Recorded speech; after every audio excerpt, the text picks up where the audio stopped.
up the top, that's for the humidity, so that just keeps an eye on the humidity. When it goes down a bit too low, it'll turn this pump system back on again. This is full of water. Oh, yeah. So it fills up with water to help make the steam. Has he automated it filling? Yes. So that's a little plumbing fixture that just turns on. And then it's got a little floater in there, Yeah. like a toilet. And does it mist? Is there a mister in there? Yeah, there is, because it blows down. It's going a little fan that whirls it up and pushes it back out through here. Oh, so clever. So yeah, so that's just an automated system that causes this to get all like this. And unfortunately, the mushies have been a bit slow, but there's the mushies coming. Sweet. So you can see. Oh, those are oysters? Yep, grey oysters. This looks like the Milkwood technique. That's the course that I'm doing at the moment. It's very Milkwood much one. the same as the Milkwood technique. Yeah. Only I think don't They know do if double use bucket. Kitty litter, do they? No. No, that's in kitty litter. Ah. Hang on, let me just look on this side. So that's the mister. Yeah, that's throwing the mist in. That's allowing fresh air in. Oh, clever. Is it just kitty litter? Kitty litter, As and the then substrate? and then a week later I add bran to it Yeah. and a bit more water. Yeah. And then back in the buckets, they go in onto a heat chamber inside, and then once they start to pin, Yeah. they Bring come them out out. here. Do you remember the full-blown recipe at the moment? Like how you do the full-blown, like from the beginning, like the bran mix? Ah, that's interesting. I had one and it's gone off Pinterest. And you know how you can save it, but Yeah. it's disappeared. So I found another one. I'll send it to you. Yeah, cool. Yeah, that I did this one on, and I think it might have been Milkwood's one actually, but it Okay. was with The kitty Milkwood litter. one that I'm So doing I'm at just the looking moment. on this side. Yeah. There's So there. we've actually got air coming out there. Yeah, but that's this vent. If you have a look, that's that vent there. So that's coming up and going out. Yeah, right. So it's equalising the pressure. This comes in, that goes out. And do you need the lights? For some mushrooms, yes. For others, no. For those, you need a light, and it can be just a little LED. It gives them a reason to grow up. Okay, so LEDs don't have the normal light for growing plants, but for mushrooms are okay. Yeah, because Okay. I can't think of his name. Oliver Sage. He's not quite often on Facebook. He showed me how to do this, and he had LEDs hanging through there, just a strip light of LEDs. But I went to a proper place and bought that setup because I couldn't find the LEDs he had. I'm very, very tempted. My kids will feel like I'm trolling them because they actually think that mushrooms are like this horrible thing. You've got to try them. They don't taste like mushroom. Not that tart, horrible mushroom flavour. But how do you cook them? Same as you do anything Butter? else. Butter, Fry 'em up. a bit of garlic. I eat them raw. Just see if it can just get... It's not going to hurt. So this is the pinning that you look for, and then you move them out. Yeah.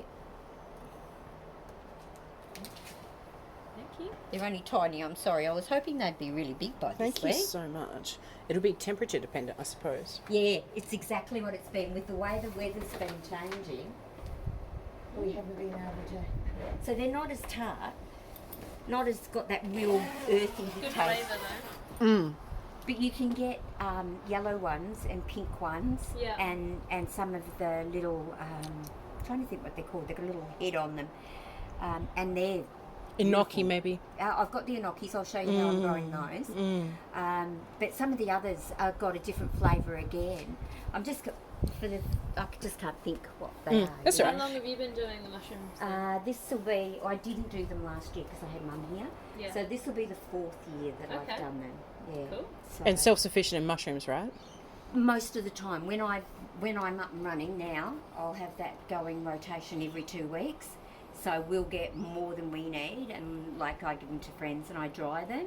I'm using dried mushrooms that I dried 2.5 years ago, and I'm sticking them into my casseroles and everything now. So out of one of those tubs, you get at least one huge flush out of each of those holes, right?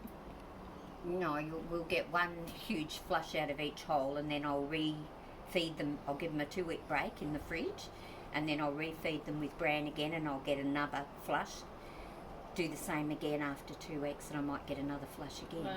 Many kilos out of one tub. Yeah. So what you work out is what you take off the tub, you measure, right?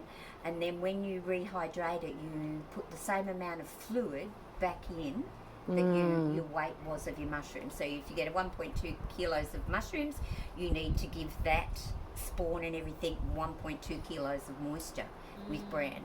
So you mix it back up and away it goes again, because it'll shrink away from the bucket once it's, because there'll be no moisture left in there. The mushrooms will have used everything. So then I rehydrate them and get them back through, and it just... So the misting is going to make a big difference as well, right? Yeah. Ah. You can do it without the misting if you want to just go through with a squirty bottle. You don't have to have a tent. If you've got a spot in your house that's acceptable, and you can go around with a spray gun. I find which this is very hygienic. This is much better way to do it, because the minute you get a bug in there, that's it. All your spawn goes yellow or green or bright red. It's gone on me before. Yeah, I know exactly what you're talking about, because Yes. I've grown them before. Yeah. So you can't. Okay. Yeah. This seems really good to me. Do you know how much it cost? No. I could. Ask I've my actually hubby. got a little bit of an idea, because I used to do aquaponics years ago.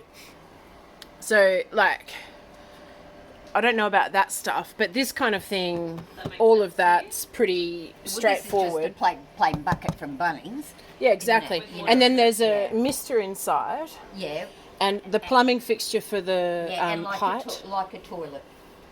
And then this Leveler. fixture here, It's just your water in and that's the water same for the toilet. Yeah. And then this is an on-off valve with the float, and then that's pretty straightforward. That's pretty straightforward. out. And just What's this? That's just the filter on that. That's where it's sucking air in, but I've got a filter on it so it doesn't suck any dirt in, because you don't want dirt going in there. I can send you the links to all the stuff if you like, because I know how. Yeah, but let's make it really easy for ourselves, you know, because we can look up the brands a bit as well. Yeah, But do you know which absolutely. shops? There was a place. Now, where did we go the other day? In Balcatta, I think it was, in the back of Balcatta. Like a plumbing type one? No, it was a aquaponics. Aquaponics. And I got this online for $129 for the tent through My not too Deal or bad. one Green of those. Fingers. Yeah. So they're on there all the time. So, and Oh, it just amazing. needs to be up off the ground just fractionally. So we've got a bit of board under there, so there's no dampness coming up from the brickwork. Okay. Because otherwise it'll just rot the bottom of the tent, and then once the bottom of the tent you don't know it's gone mouldy, You'll go Yeah. into them. pumping yeah. mould into there. So you've got to keep that up off the ground. Ah, very good tips. My goodness. So yeah, and then next thing you know you've got mushies. Very cool. What do you reckon, Amy Louise? You can do it from scratch now? Well, I'm like halfway through the course and I've gathered buckets. The substrate they use for the oyster mushrooms is sawdust or straw. And I managed to just go to a timber mill and get all my sawdust for free. So I'm going to try and use that. So have you got a pressure cooker to They give a few different ways to sterilize it. One of them is get a big esky, fill it with 80 degrees water, dump the whole thing, brick on it, keep it in there for 4 hours or overnight. But then you have to have a heating system to keep it at that temperature, which to me seems like a lot of energy. So then they provide a couple of alternatives. One of them is with lime, and that's Yeah. the one that I'm going to go with. Yeah, I do mine Dunk with it in lime. lime in the bath. A friend of mine used to sterilize things having a fish tank Okay. with a glass lid out front in the sun. So if you can imagine on a very hot summer's day, that would get well up over 60 yeah, degrees. So yeah. I think anything over 60 is going to be enough, hey? So yeah, it should be alright. Generally. Yeah, Yeah. yeah. And if you have any doubt, maybe leave it for a bit longer. Yeah. And if it's sealed inside something. But the thing that I didn't quite know how to do was probably, you know how you put filter paper on the outside of some of the things, and then some of the lab-based techniques I didn't know how. Well, it isn't that I didn't know how, it's I didn't have the... The tape that they Tools. use for the Just fix covering the holes is like micro pore tape. That I've you got use. some on the jars inside. I'll show you what that's like. It's like So good. from like the pharmacy that they use for like cuts and things to stop Cuts and wings. bacteria going in, but then keeping it aerated. Oh, this is getting easier and easier. It is easy when Once you get your head around the once whole you get thing. your head around it. Yeah. People, when I did 2 classes here, and people were really stunned. You know, how can you do that? And then when I did it in front of them, just with kitty litter, they were The kitty litter is interesting. It's because it's not added anything to. Yeah. You got to watch your brand. Yeah. And you just use a teaspoon of lime into your water, and then that just keeps it all from any bacteria going in. So it's easy, That's super cool. easy. They say to add gypsum, lime, and bran into the substrate mix, but they did recommend using bran after you've done it the first time, so that you can get used to. Because bran brings in more bad organisms and things. So what I do is I get it up and running, and so it's really strong in the bucket.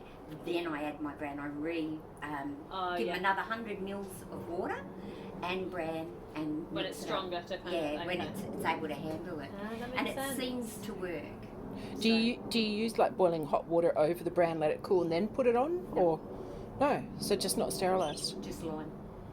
Oh, the lime for the sterilisation. So it's a pH. Cool. All right. Did you use I'll builder's pause lime this as now. well for Yep. yours? Yep. You have to get a massive bag. Well, it's Did a you shame- find anything smaller? I could not, but you work out what's in a massive bag, about $6-7. So Oh yeah, it was like $12. Yeah, so I gave a load away, and then the other week I put it on by nothing, and we couldn't get rid of it. Well, if you need lime, I've got 20 kilo bag. Yeah, that's all you need. If I'm doing this, we definitely need lime, don't we? Yes. You do need lime. So Thank you so much. that's sorrel. Have you ever seen